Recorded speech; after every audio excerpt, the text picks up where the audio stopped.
O great Shang, imperial leader of the Neolithic peoples along the Yellow River, this one requests your time. What is it? I have invented a substance which will change the way we live. Is it gunpowder? I am really looking forward to gunpowder. I do not know of gunpowder. I have invented a fluid for recording words. I call it ink. That's a weird name. What does it do? It allows us to write. I can already write. I take a stick and make word pictures in the river mud. Didn't you read my memoir, Falcon House Bunny Rabbit? It was supposed to be called Eat, Pray, Love, but I can't draw hands really well. This will be a much better kind of writing. Here, try some ink. All right, let me see. Ugh, this is disgusting. It's all black and smelly and wet. Oh, I really hate it. You must be punished for this. I'm writing up a proclamation condemning you to be disciplined for your terrible Ike. Ink. Whatever, bring me a mud tablet. I'm writing you up right now. Is that a flower? No, it's a whip. Anybody can see. It's a whip. It looks like it says hat, flower, fence bird. Does it? Well, then let that be your fate. It's nothing but hat, flower, fence bird for you, you little fish-faced enemy of the people. What a nerve this guy has coming in here with wet, disgusting, messy black stuff. Somebody come clean this up. Have sponges been invented yet? Don't sponges just live somewhere? This may take a while to sort out. Meanwhile, the last surviving ink spot, Colin McEnroe. I am the last surviving ink spot. I sang the lead on Prisoner of Love. All right, so today, that is not, I think, how ink was invented, but it's not as far from how ink was invented as we sometimes are from the truth at the beginnings of these shows. You're about to hear a little bit more about the history of ink. We are going to start in ancient China and take you at least through the introduction of the ballpoint pen. That'll be the first segment. You'll meet the guest in just a second. Later in the show, we're also going to talk about the history of invisible ink, ink that is used to conceal something, ink that is used for lovers to send forbidden messages or for people in the military and espionage fields to send things that they only want certain people to see. And then lastly on the show today, you know how you go to Staples or wherever and you buy an ink cartridge and it's like $60 or $65 and there's not a lot of technology in it and there's not that much ink in it either. And like, you know, the price of that fluid is like more than you would pay for human plasma, roughly what you might pay for something like mercury. So why is that, and what can be done about it? It's a pretty interesting story. These are all very interesting stories. So here we go. We're about to plunge into the story of ink with Ted Bishop, professor of English literature and film studies at the University of Alberta and the author of the new book, Ink, Culture, Wonder, and Our Relationship with the Written Word. Ted Bishop, welcome to our show. Thank you. And that was a wonderful opening segment. Well, we weren't that far from the truth anyway. We were at least in the right country, right? If you're going to start talking about ink and the well springs of ink, you do start in China, don't you? Yeah, I think it, according to all the sort of written records, that's where ink is first invented and where the art of calligraphy starts. So you're in the right place. The move from the mud tablet to the fluid. But the fluid was, I mean, maybe the other way in which we're a little bit right was the fluid probably wasn't this sterile manufactured thing that we're used to thinking of when we think about ink. This was, I mean, you talk about ink recipes, and you really kind of mean recipes, right? Right. The original Chinese inks were in hard form, like dominoes, and you would grind your ink fresh every morning, the way you make fresh coffee. You wouldn't have a bottle of it sitting around. And the finest inks had all kinds of perfumes, exotic substances, often had gold if you were getting a really exotic ink. And so it isn't at all like my bottle of Waterman's Blue Black that I use for my fountain pen. Right. You describe it, after you've strained your soot and dissolved your glue in the juice of the chin tree, you add 5 egg whites, 1 ounce of crushed pearl, and the same amount of must after they have been separately treated and well strained. In other words, this was a pretty labor-intensive process and involved sort of ingredients found in nature, right? Right. And one thing about the process is that here ink is just an industrial product, like our printer cartridges, but in Ming Dynasty China, if you're an ink maker in the upper echelons, your ink cakes would be gifts to the emperor, who might then use them in turn to hand out to his generals or his best administrators or ambassadors. So the ink was something that was an aesthetic object, and something that was it came from the earth and was connected to the local products, but also the sort of finest substances that people could find. Right. You write, these ink recipes from 1,000 years ago have the density of poetry. They take you into a strange world where men and women grind the rind of pomegranates and conduct love affairs with ink from the gall of the turtle. So was it therefore a kind of competitive thing? I mean, both maybe in China thousands of years ago, and for all I know, anywhere else, was there sort of our ink is better than your ink kind of smack talk?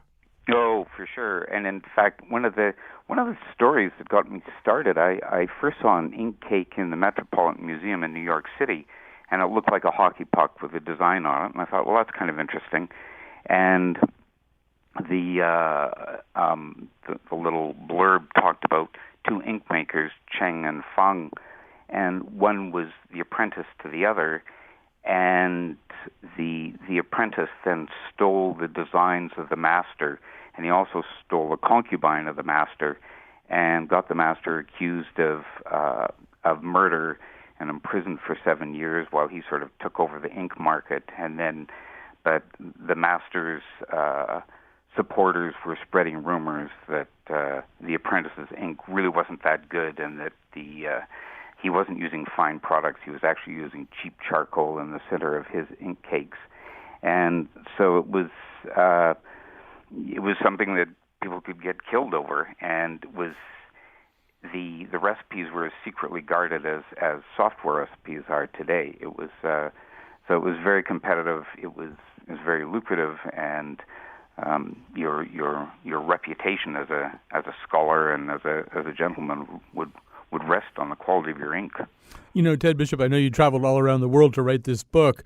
Is it the case? I feel as though there, everywhere that you go, there are certain things that have a kind of different kind of recognizable code than they do someplace else. I mean, for example, cheese in France is much more of a kind of living thing, and you have it on the table for a couple of days and the cat walks across it, and it's just like a member of the family until you get done eating it. And I feel like ink here in the United States is just this thing, this inert thing. My ballpoint pen is out of ink. I need some more. I need a cartridge for my printer. Ink is just a thing we use to make these marks. Is it the case in China that it still has a little bit more of the cachet that it started out with?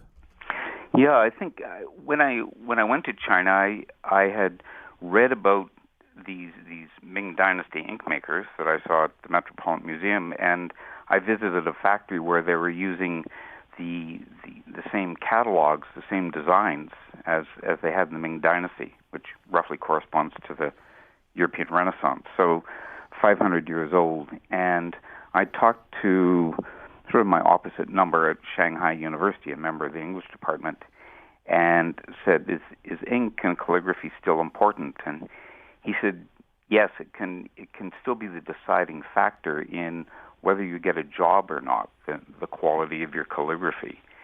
And students now are lamenting the fact that when they enter university, they don't have time to keep up their calligraphy, and they worry that the writing of the whole culture will suffer. But from grades 1 to 12, they're grinding their ink every morning and practicing their writing in a way that, I don't know, I had cursive writing in grades 3 and 4, and now I think kids just get printing, and if you have a pen that runs out of ink, you just throw it away and get another one. But in China, they still speak of the four treasures of the study, which is the pen or the brush, the ink stone, and the paper. So these these things are still revered. I feel as though I've read the obituary for ink as a writing tool anyway more than once already. And really, I mean, if you go back to the invention of movable type, there were abbots in the age of Gutenberg who were, like the abbot of Trondheim would issue some proclamation saying, this is terrible, people are going to not know how to write anymore. Scribes who transcribe religious texts with great reverence and beauty and spiritual connection to what they're writing down are going to be replaced by a machine. That machine just being movable type, the printing press. So I suppose I could pick up a magazine today and sort of also read about the idea that nobody's really going to write in ink anymore. How true does that strike you? Well, when I was writing the book, I was convinced that it was kind of an epitaph. When I spoke to an editor about it, she said, "This is a great idea because nobody writes anymore." And she said, "I have a pen in my purse at all times, but it's only to write down phone numbers or addresses, and then I don't write." And half the students in my class had laptops, and I knew that by the time I finished the book, everybody would have laptops. And last year, out of a class of 40, only 2 had laptops. They're all taking notes in pen and ink again. And it's not because I forced them to or they read any of the scientific research, but they figured out on their own what the research tells us is that writing things down solidifies things in the brain in a way that we hadn't really thought of. And when you type on a computer, you can just sort of go into stenographer mode and take everything down, but none of it sticks. So we're going to have to leap across the various historical chasms just for the sake of time, but that's all to the good because that means that if people want to know even more about all this stuff, you have to read Ted Bishop's book, Ink, Culture, Wonder, and Our Relationship with the Written Word. But so I'm going to leap way across time. I've always been puzzled, until your book came along, as to why the British refer to a ballpoint pen as a biro. Now I know, but tell everybody else why that is. Okay, well, it was actually invented by a guy named Laszlo Biro in Hungary just before the Second World War, and he had to leave Budapest, went to Buenos Aires, and that's where he perfected the ballpoint pen. And the story is that he was correcting proof sheets of a magazine article at a printing press in Budapest, and his pen was smearing, his fountain pen, but he looked at the way that the printing press was laying down ink that then instantly was solid and wasn't smearing. And he thought, why can't we do that? And in fact, if you look at your ballpoint pen, what it is, in effect, is a tiny rollerball printing press. And the ink is not like fountain pen ink, which is water-based. It's oil-based in the ballpoint pen, just as it is in the printing machines for a newspaper. And so that little ball rolls the things on, the ink on, and it stays. And it took Biro 10 years to really perfect the ink. And the first users of it were the Royal Air Force bomber crews because they wanted something that would write at high altitude. It's trying to write in your bomber with your fountain pen.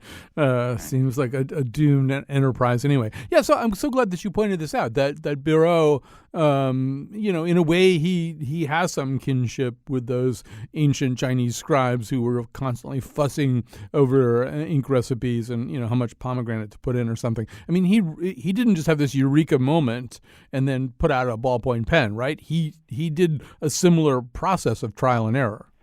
Yeah, I mean, he sort of had the eureka moment of fitting a ball into a socket, though there was a saddle maker in Massachusetts who'd done that in the 1880s, producing something more like a rollerball deodorant. But it was the ink getting the right viscosity. And up here in Canada, I mean, in the wintertime it's 30 below, and in the summertime it's 80 to 90 above, and the humidity goes from 10% to 90%, and the thing still works. And we just take it completely for granted, and then we use it to stab open a bag of chips or cut through strapping tape. but the ballpoint is actually a really finely tuned instrument, and it all comes back to that ink, getting it to flow when it should flow, but not come out and leak all over your shirt. Right. I have done both those things, the chips and the strapping tape. You've just made me feel really bad about it. So here's Biro, this rather scrupulous man who takes quite a bit of pride in what he does. Into his office in Argentina one day walks a man who is perhaps a little tiny bit less scrupulous. His name is Milton Reynolds. And what does he do?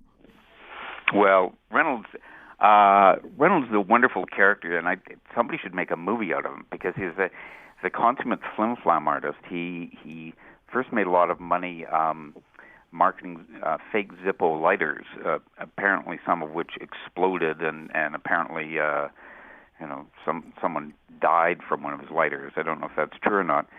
Reynolds came into Biro's office, looked at the pen, questioned him, discovered that Biro didn't have a patent for the full pen, just for the feed.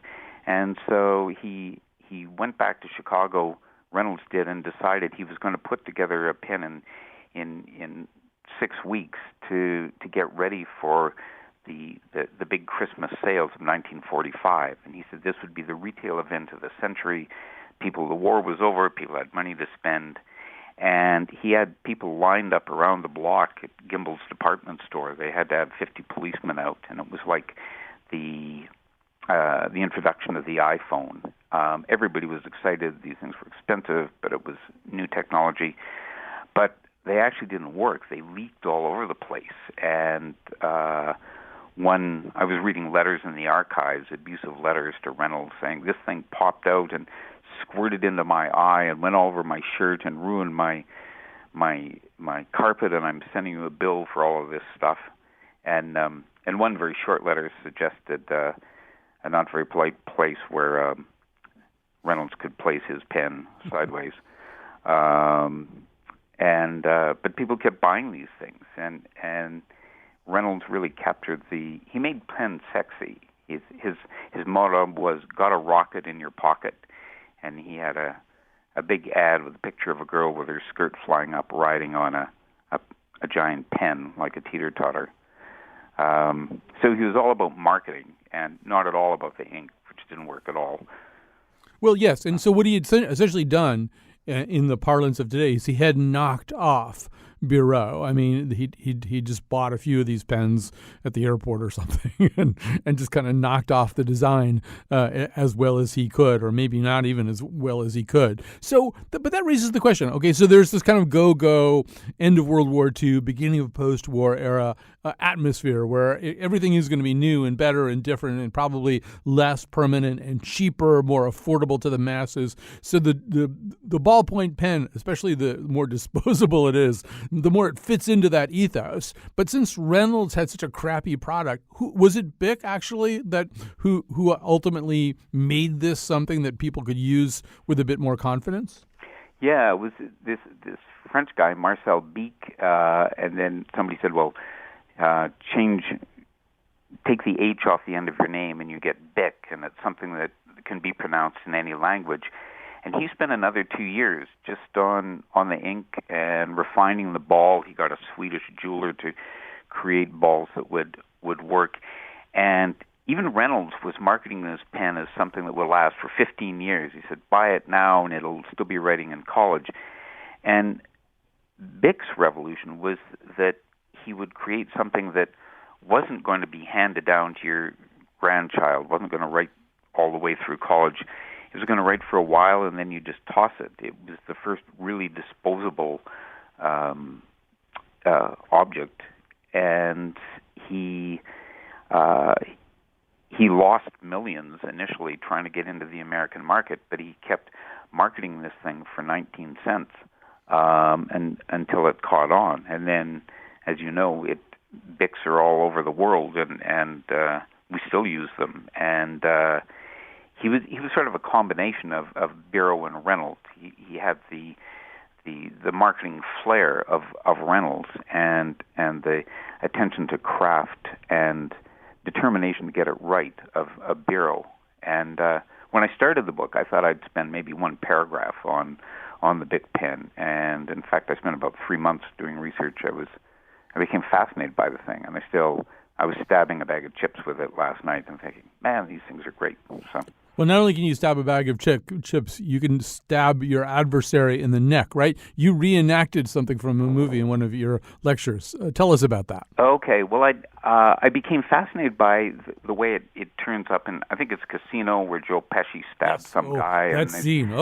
There's this, is it Red Eye, where the bad guy on the plane gets stabbed in the throat. That is right. And I waste a lot of time, looking at YouTube clips of people getting stabbed. But the most famous one is from the first Bourne movie, where the assassin comes in through the window and is shooting at him with a submachine gun, and they wrestle, and he stabs him. And I was giving a lecture, and I was going to show this clip, and as so often happens, the video stuff didn't work.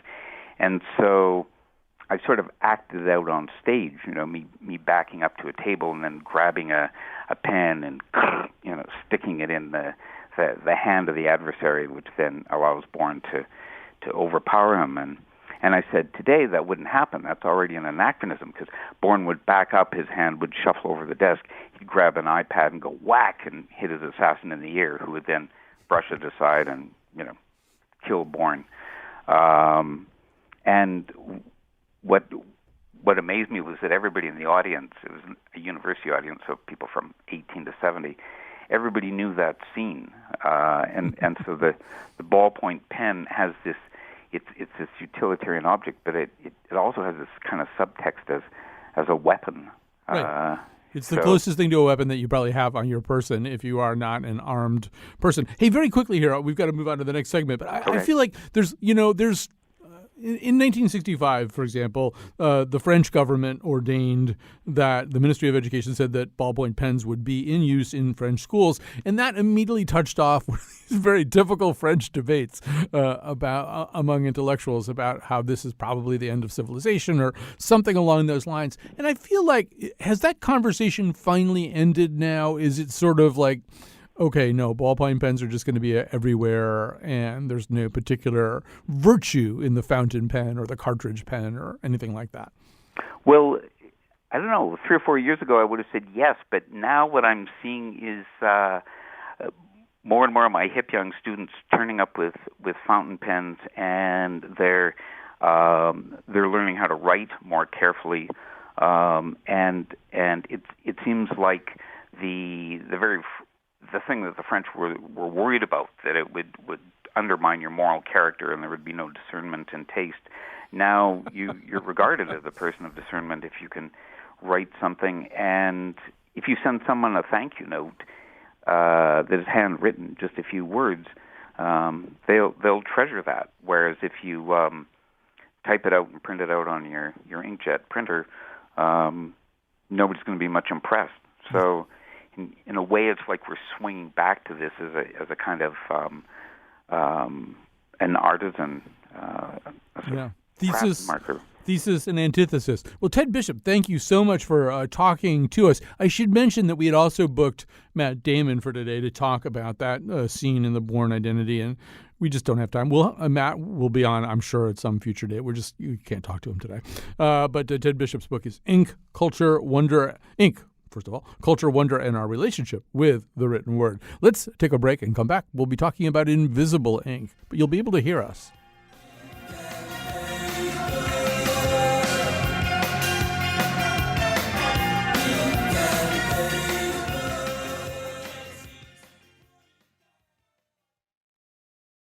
So let me quickly tell you that when we do a show like this, Josh Nille is the producer of the show, but we all meet in our room and we talk about all kinds of different ideas. And Josh decided he wanted to do the show about ink, and various different ideas came up. And I don't know who, probably Josh, decided that one part of this should be invisible ink, the kind of ink that people use rather than merely to communicate to one and all, but instead to conceal what they want to communicate from everybody except one particular intended recipient. That's an over-elaborate description of invisible ink. Christy Christy Makrakis, a professor in the School of History, Technology, and Society at Georgia Tech and the author of Prisoners, Lovers, and Spies, the story of invisible ink from Herodotus to Al-Qaeda, will do a much more succinct or at least more credible job of explaining what this is that we're talking about than I just did.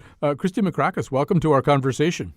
Hi, thank you for including me. So this begins for you when you're actually working on a book, not about invisible ink so much as espionage techniques of the Cold War. And what did you discover?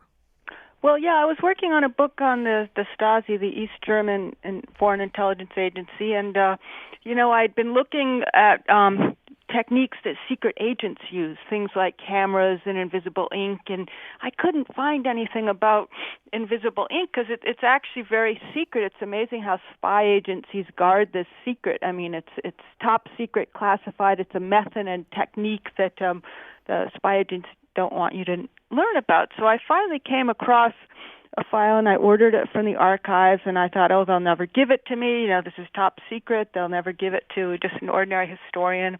And this guy, the archivist, brought me a thin file, and I opened it up, and it had this top secret invisible ink formula from the 1970s. And I'm a historian. I'm not a scientist, but I looked at it, and I thought, wow, this seems really important. I've never seen anything like this published. And so I read it, and then I took notes on it because I thought he wouldn't let me make a copy of it. So I took notes, detailed notes on it so I could remember it.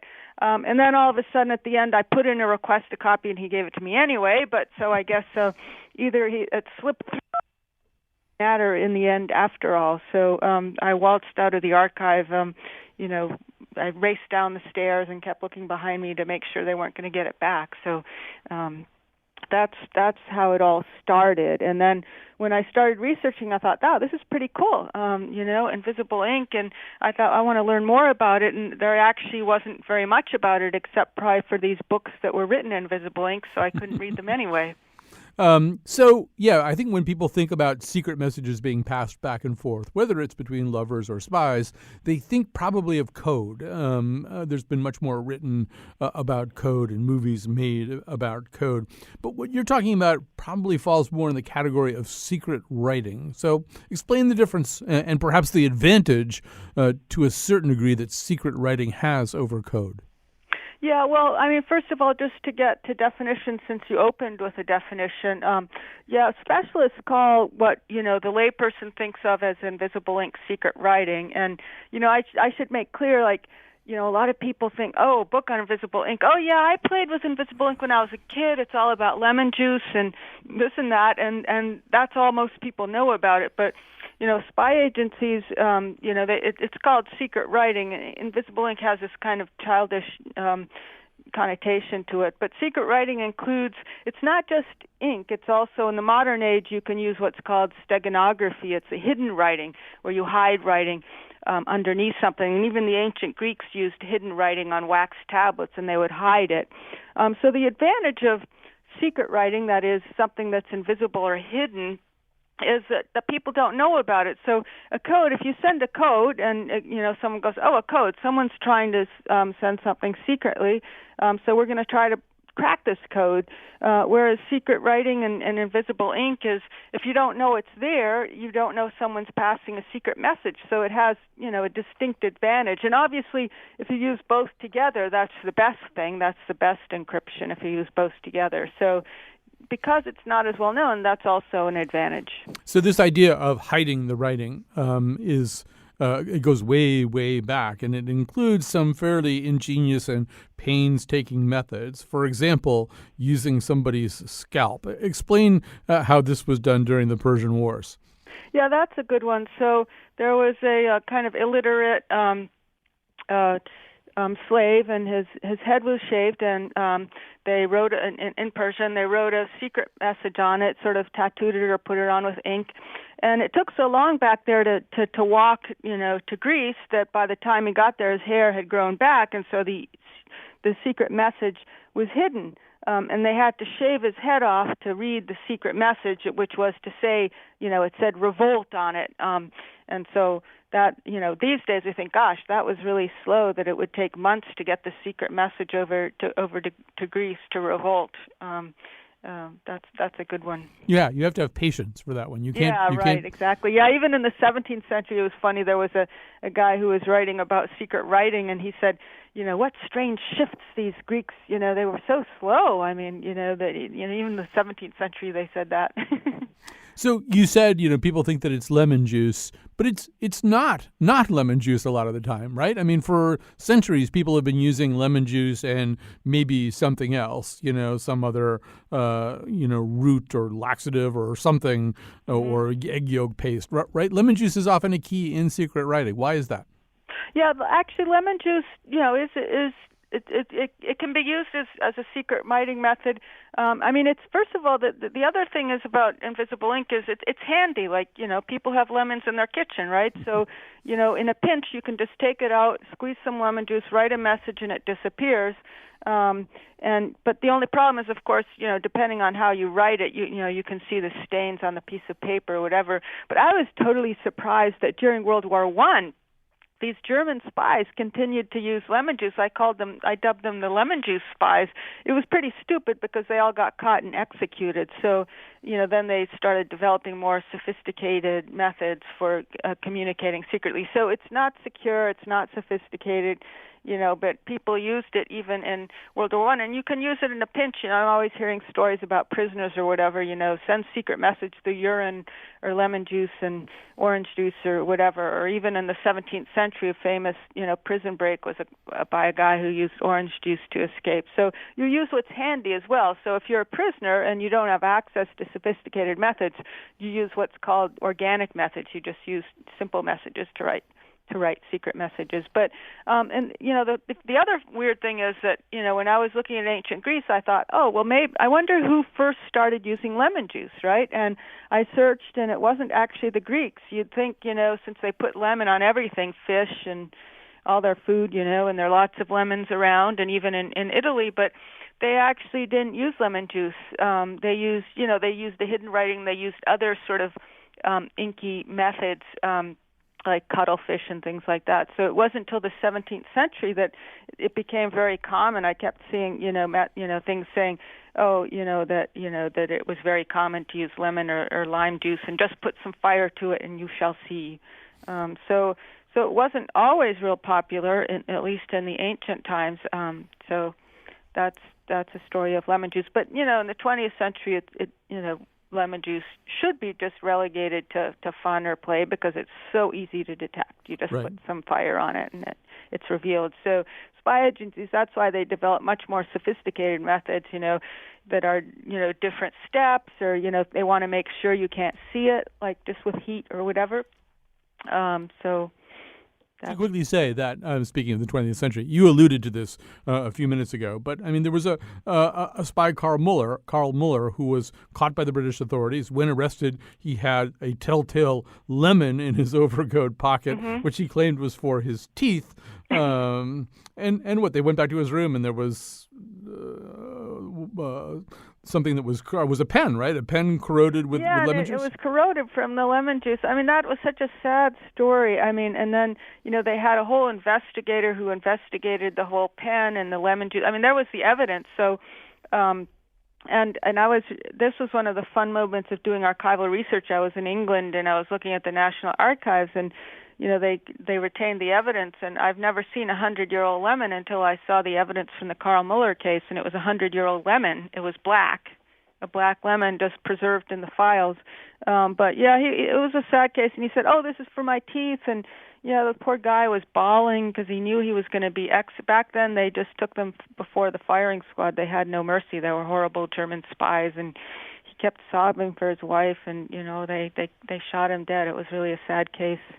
I am sitting, Christy, not too far from a thoroughfare known as the Silas Deane Highway. So I think we should spend a minute or two, at least in the American Revolution, and talking about Silas Deane, who was a secret agent for the Continental Congress. What does he have to do with invisible ink or secret writing? Well, Silas Dean, he used invisible ink, secret writing, but the amazing story of during the American Revolution, George Washington, just to give you some background, and he was really enamored of invisible ink. He called it sympathetic stain, he hired actually James Jay to develop. He was John Jay's brother, to develop this invisible ink, which he did, and then a lot of secret agents used it, like Silas Dean, and so it's often it's really not that well known, but George Washington's spies used invisible ink, and then when they were getting low on it, they would ask for more, and James Jay would provide them with more. It turned out he never got paid and kept complaining to Congress that he never got paid and claiming that it even helped win the Revolutionary War. So it was pretty important.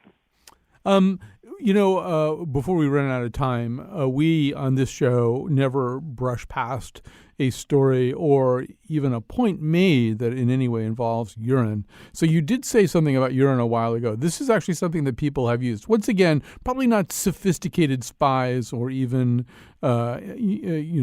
ingenious lovers, but I guess urine and dust, is that the combination you need?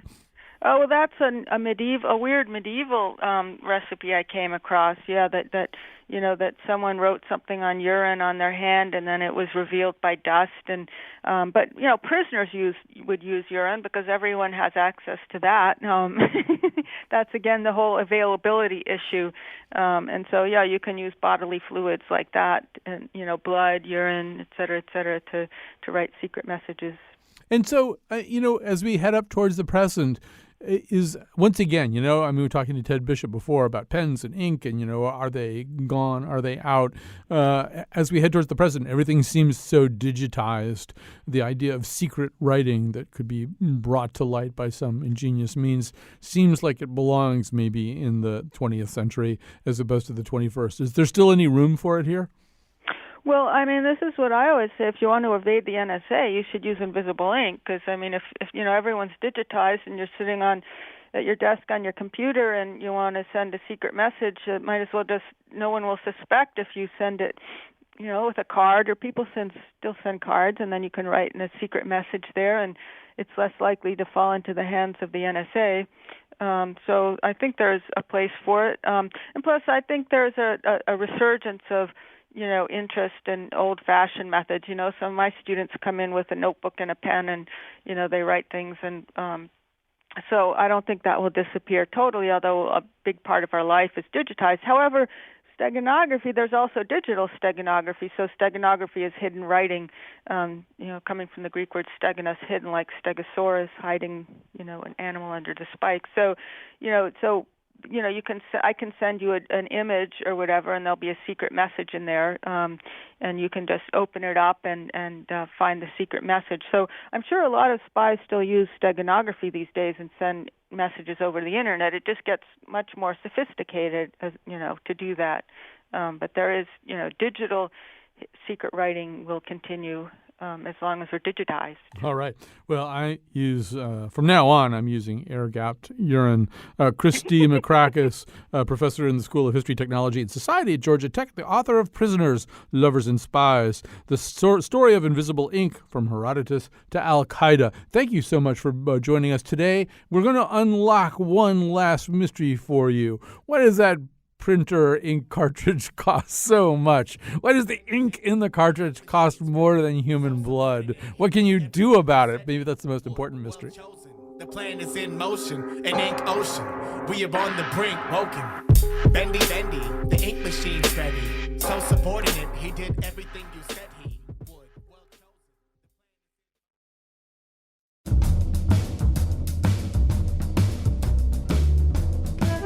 Today's show was produced by Josh Nalea and me, Kyone Wolf, with help from Amanda Fish, who's really a squid. The part of Bill Curry was played by Marie Le Pen. On tomorrow's show, a dark conspiracy in American history against the Osage Indians. And now, back to ink. Yes, back to ink. In our final segment, well, let's just say, first of all, that probably the most price-inflated substance in the world is movie theater popcorn, right? It's like $6.50 for a bag of this, this popped corn. But if you want to eat it while you watch the movie, you have to pay what they charge you.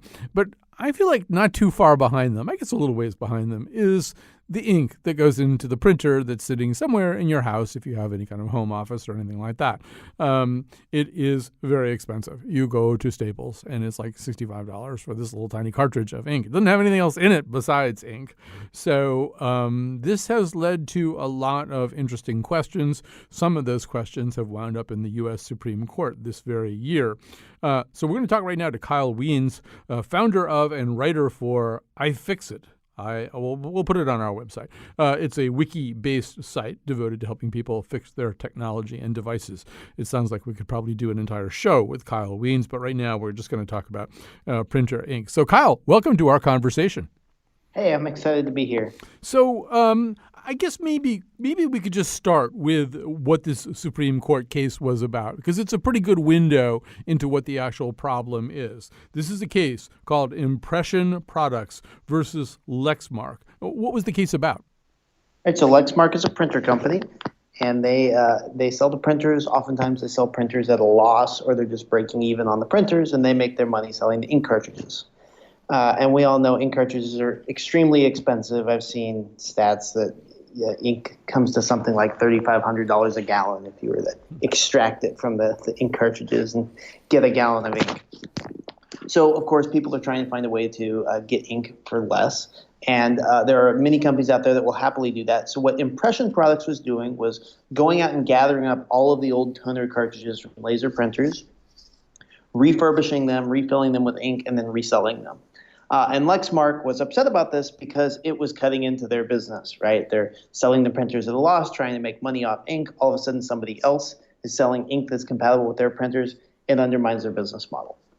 Right. So, but in a way, what Impression Products is saying is this is like you buy a car, and after you buy the car from Subaru doesn't get to tell you what to do with the car or how you might modify it or change it a little bit and sell it to somebody else, right? You buy it, it's yours.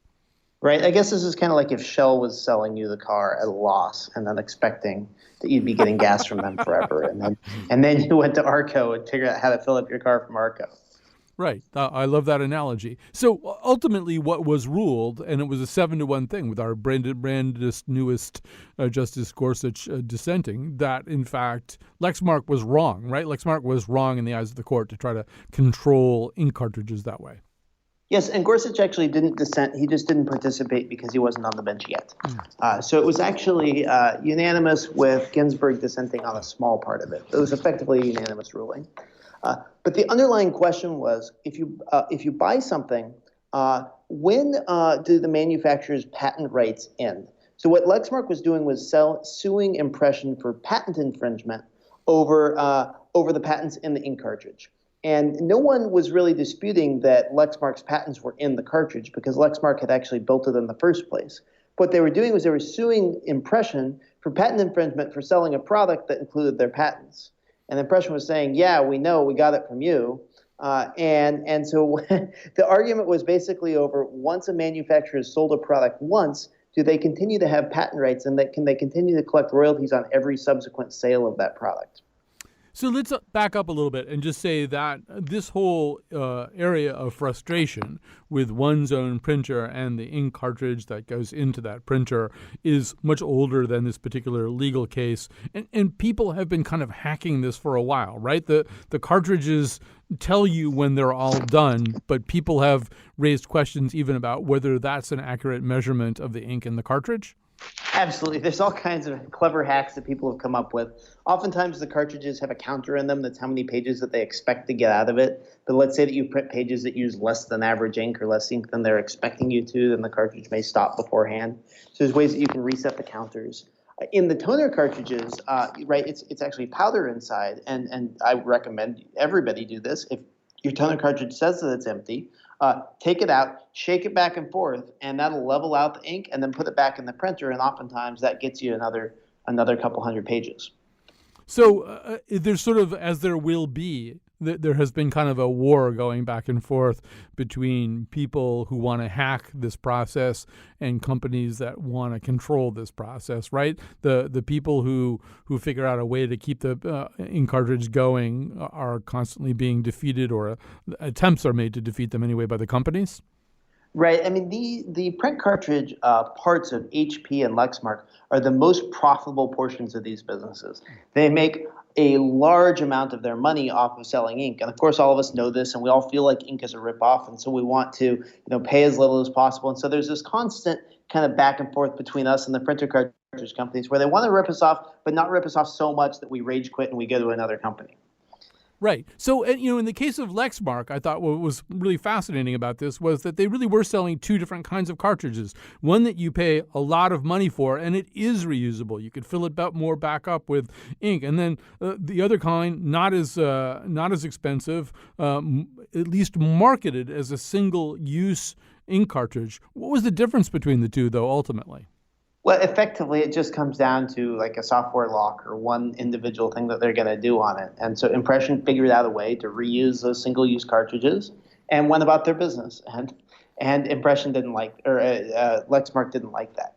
We see this over and over again. Manufacturers come up with clever ways to limit control of what they want you to do with the product. Right? Keurig was selling coffee makers and saying that you could only use Keurig K-cups in them, and of course people rebelled and pushed back. So this is a case where Lexmark is saying, we're selling this thing at single use, and everybody else is saying, actually, no, we can reuse it just fine. In this case, they got some clever lawyers involved, and they took it all the way to the Supreme Court. So now should we be dancing in the streets? Has the giant been slain? Is the witch dead? Can we now just get less expensive ink for our printers? I mean, can we just go and get our cartridges filled up by somebody else with new ink? Is everything going to be great, or are we entering another cycle? Well, it will be interesting to see. I mean, the Lexmark will probably come up with another scheme to figure out how to limit reuse of these cartridges. But you certainly can. If you go into Staples and you buy a Staples branded print cartridge, that's probably not a brand new cartridge. That's probably a cartridge that's been out there before and been refilled and resold. So you're already getting the benefit of that. I think that it will continue, that we'll be able to, fortunately, continue to buy these refurbished products. I think it should take some of the fear out of us. Anytime you're thinking about buying something that's secondhand or that's been refurbished, that's going to be a better value for you, and it's actually better for the environment because you're consuming less raw material. Not only consuming less raw material, but I also assume generating waste. I mean, generating less waste. These cartridges must pile up somewhere, don't they? Right, absolutely, and they're actually pretty darn hard to recycle because the toner in them clogs up the machinery. So a lot of these cartridges just end up getting landfilled. So if you can reuse them, if at all possible, please do. So I feel like what really happens, I mean, I'm so glad that we're talking to you. I think we have to do a whole show with you, because I feel like what happens is we're just sort of obedient slaves to our robot masters. I've never given this much thought at all. I just go to the store where I know the cartridges are. I look for the number that's on my printer and I match it up with something sitting on a rack and I buy it and I go home like a little sheep and I put it back in. And I think people don't even think in terms of there being options probably. Yes, and I mean, you're always going to have this tension between the most convenient thing to do and the most cost-effective thing to do. This is a situation where if you go online and you find somewhere that's selling refurb ink, or you go maybe past the shiny banners in the Staples to the back where they've got the store brand cartridges, you're going to be able to save quite a bit of money. All right, that's a good thing to know. That's where we're going to have to stop right now. But I hope it's not the last time we talk to you, Kyle. I think you're a useful man to know. Kyle Wiens, founder and writer for iFixit, a wiki-based site devoted to helping people fix their technology and their devices. Special thanks to everybody who worked on today's show, especially Josh Nalea and Kyone Wolf.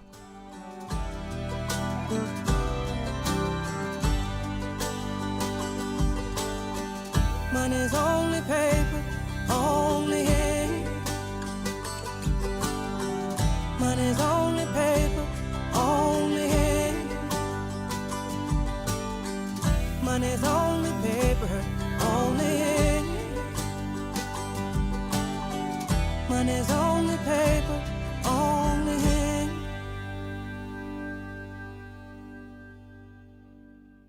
Wolfie, we've got a problem. Our company is in the red, deep in the red. Okay, well, I guess in that case it's time for the last resort.